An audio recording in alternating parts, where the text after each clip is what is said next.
Hello दोस्तों, आप सभी का मेरे YouTube चैनल पर स्वागत है। आज मैं आप लोगों को मोहिनी एकादशी की व्रत कथा सुनाऊंगी।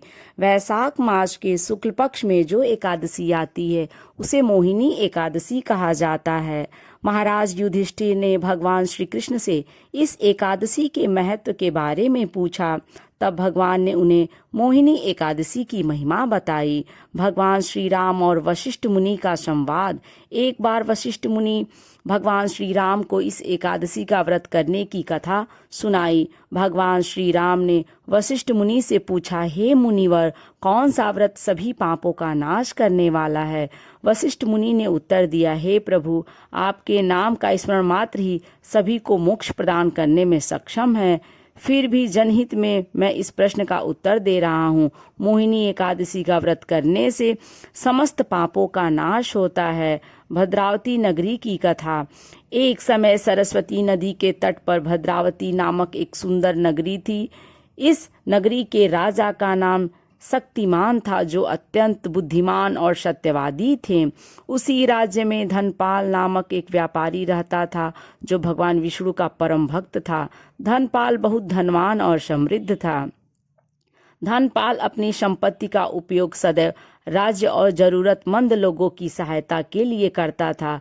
उसकी यह उदारता पूरे राज्य में विख्यात थी। श्रवण और उसके पुत्र की कहानी। धनपाल का सबसे छोटा पुत्र दृष्ट बुद्धि अपने पिता के आदर्शों का पालन करने के बजाय उसके अर्जित धन को व्यर्थ कामों में नष्ट करने लगा। इस वजह से धनपाल को बहुत कष्ट हुआ। धनपाल का पुत्र दृष्ट बुद्धि सभी प्रकार के व्यसनों में लिप्त हो गया। उसके दुराचरण और बुरे व्यवहार के से तंग आकर धनपाल ने उसे घर से बाहर निकाल दिया। भूख और प्यास से पीड़ित दृष्ट बुद्धि जंगलों में भटकने लगा। इसी दौरान बीमारी से ग्रसित होकर वह एक दिन महर्षि कौंडिन्य के आश्रम में पहुंचा। महर्षि कौंडिन्य से सहायता की प्रार्थना। दुष्ट बुद्धि ने हाथ जोड़कर असहाय अवस्था में कहा, हे मुनिवर, मैं अत्यंत दुखी हूँ, कृपया मुझ पर दया करें और ऐसा कोई व्रत बताएं जिसके प्रभाव से मैं अपने सभी पापों से मुक्त हो सकूं। मोहिनी एकादशी व्रत का महत्व। महर्षि कौंडिन्य ने कहा, वैशाख मास के शुक्ल पक्ष में आने वाली मोहिनी एकादशी का व्रत करो। इस व्रत के प्रभाव से सभी बड़े से बड़े पाप नष्ट हो जाते हैं। यह व्रत केवल इस जन्म के पाप ही नहीं, बल्कि अनेक पूर्व जन्मों के पापों को भी पूरी तरह समाप्त कर देता है। दुष्ट बुद्धि ने मोहिनी एकादशी का व्रत विधि पूर्वक और श्रद्धा के साथ किया। व्रत के प्रभाव से उसे भगवान की कृपा प्राप्त हुई और उसका जीवन शुद्ध और पवित्र हो गया।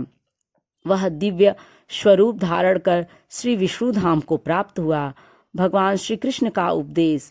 भगवान श्री कृष्ण ने कहा, मोहिनी एकादशी का व्रत इतना शक्तिशाली है कि इसके पालन से मनुष्य सभी प्रकार के मोह और बंधनों से मुक्त हो सकता है। यह व्रत करने वाले को हजारों गाय दान करने के बराबर फल प्राप्त होता है, परंतु इसका फल केवल भगवान की भक्ति से ही प्राप्त किया जा सकता है, न कि किसी धन या साधन से। तो दोस्तों, ये कथा आपको कैसी लगी कमेंट्स करके ज़रूर बताएं। यदि अच्छी लगे तो लाइक करें और यदि मेरे चैनल पर आप नए हैं तो इसे सब्सक्राइब करें।